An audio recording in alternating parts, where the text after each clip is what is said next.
Hi, welcome back to my channel. I wanted to show you guys a quick update to my collection. I recently upgraded my MP13 Soundwave with the Acoustic Wave by FansToys. The MP13 was a staple for a long time in my collection, but I was excited to finally be able to upgrade to something with more of that cartoon aesthetic. But the main thing I was looking forward to the most was actually being able to upgrade his army of minions. Back when I was working out this display, I had originally planned to create a little display base for either Rumble or Frenzy with his POW drivers pounding the ground. I got the idea from the display base that came with the MMC versions of these characters, so I wanted to do my version. But when I actually went about it and tried to work it out, I had the MPs in my hand and it just felt so cheap and underwhelming that I decided not to pursue the project. But now with this new version, I felt more inspired to give it another try, and this is what I came up with. So please follow along as I show you how I created this.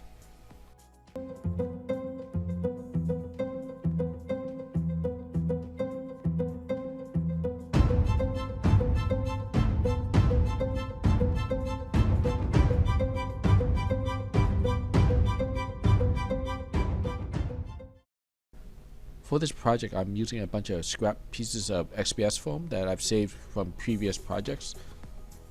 I start by sifting through what I have and just try to pick out random pieces and seeing what fits together, and that will give me the general shape that I'm looking for. So once I have a couple pieces I think work together, I go ahead and glue them together using hot glue. For something like this, I think hot glue works best because you can glue pieces together and it'll set and hold in a minute or two, allowing you to continue to build and add on to it without a lot of weight. And in the process of doing this, I decided I wanted to also build a couple of rock accent pieces to go in other parts of my display.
And once I have several pieces glued in the general shape that I like, I can then go and start carving out the details.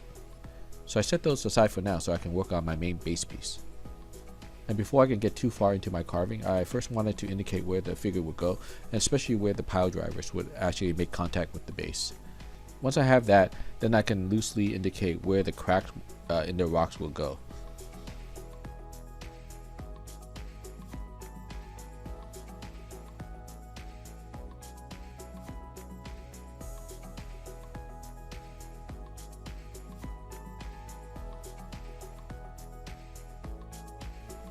And when I'm happy with that, I can then go on and then cut that out. And to do that, I'm using my hot wire cutter. For these cuts, I want to make sure that they are somewhat jagged, but the main thing is to make sure that I'm cutting all the way through so they are actually loose.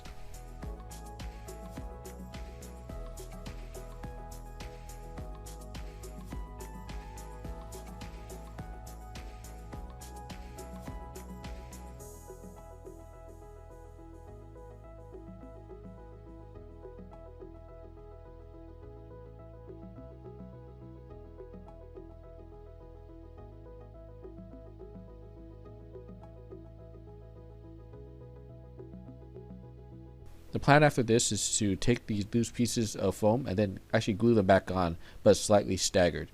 And that will hopefully give the base the look that the rock has shifted.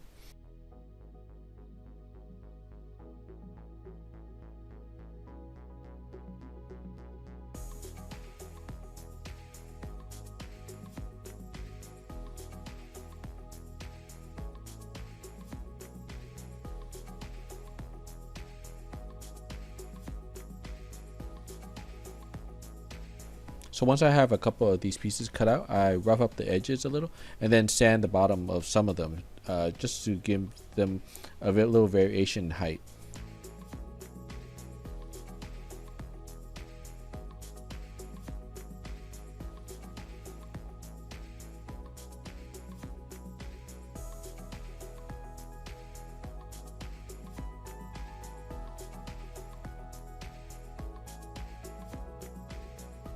Then I use hot glue to glue them back on.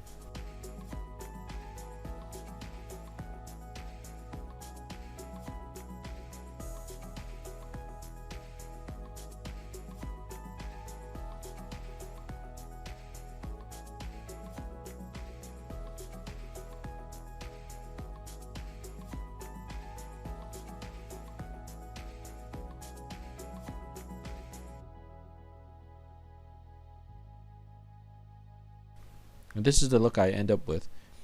And at this point, I'll quickly do a test fit just to see how everything will fit. And at this point, I'm pretty happy with where it's going. So then I can actually move on to carving out the smaller details and texture. And for this, I'm simply using a utility knife. To add detail and texture, you simply chip away at the foam, making varied cuts. And you work around the entire surface, including the top surface as well.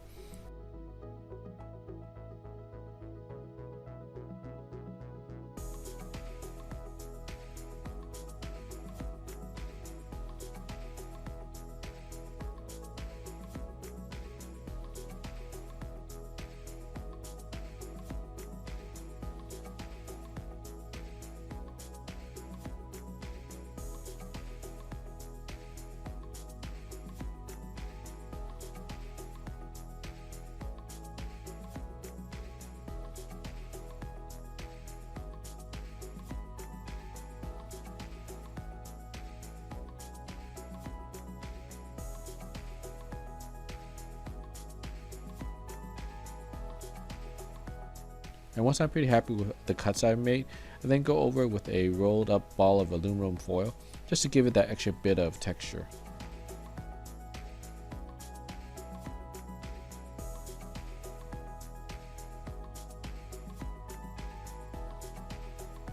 And the last step before going to paint is to hide all the seams and big gaps. For the larger holes, I first plug them with small pieces of leftover foam, and after that I can then apply the spackle.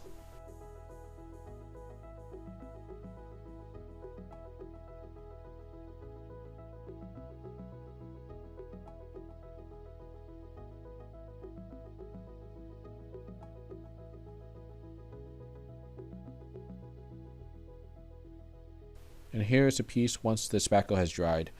I do another quick test fit here just to see the progress. Now I'm ready for paint. For paint, I'm using a dark brown base coat of water-based latex house paint. I start off with one coat over the entire surface. Once that's dried, I then go back with the second pass, going over any spots I may have missed.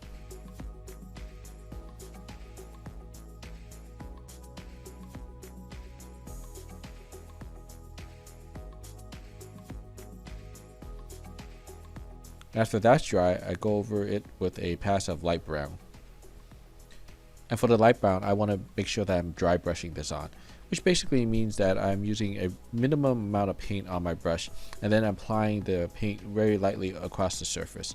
This way I'm only hitting the light spots and the high spots, giving me a nice contrast, which really helps bring out the texture.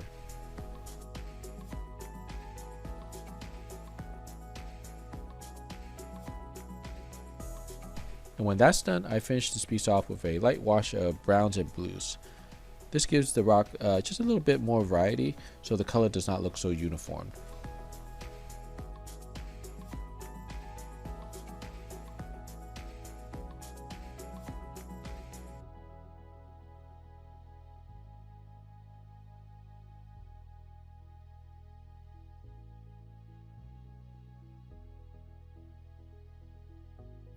And with that, I'm done. And here's the finished piece along with the other rock pieces that I made, which were all done in the same manner. And most of these smaller pieces will eventually end up in my Autobot displays, specifically hung on the ceiling of the shelves with magnets. and I showed you how I did that in the previous video that you can check out here. And here's the main piece again. Overall, I'm pretty happy with it. It's not a big statement piece, but I think it's a nice touch to help round out the display. I already ordered the remaining tapes, so hopefully I'll be getting those very soon. And I already have some ideas of how I want to display them.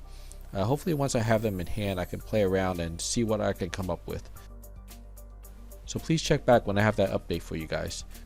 But until then, thank you for watching, and please comment, like, and subscribe for more content. Till next time.